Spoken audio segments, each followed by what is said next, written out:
VM, seorang customer service di salah satu bank di Tanjung Sakti, cabang Pagaralam, diringkus polisi setelah terbukti melakukan penipuan dan menguras uang nasabah dalam tabungan korban.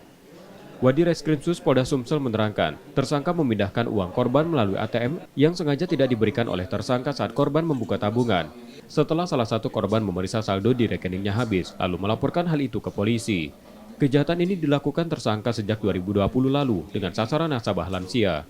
Tercatat 70 nasabah jadi korban tersangka dengan uang mencapai 5,2 miliar rupiah. Tersangka ditangkap bersama rekannya AW yang merupakan office boy di bank itu dan turut serta membantu tersangka melakukan kejahatannya. Dengan modus setiap ada nasabah yang datang ke Bank BRI tetap dilayani dengan baik, kemudian membuka tabungan tetap dilayani, kemudian uangnya disetorkan, tetap disetorkan, namun ATM-nya tidak diserahkan dengan alasan ada program undian, jadi ATM tidak diserahkan. Nah, pada kesempatan itulah kedua pelaku ini menguras uang nasabah.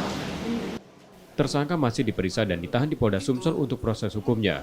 Tersangka terancam hukuman 15 tahun penjara dan denda 200 miliar rupiah.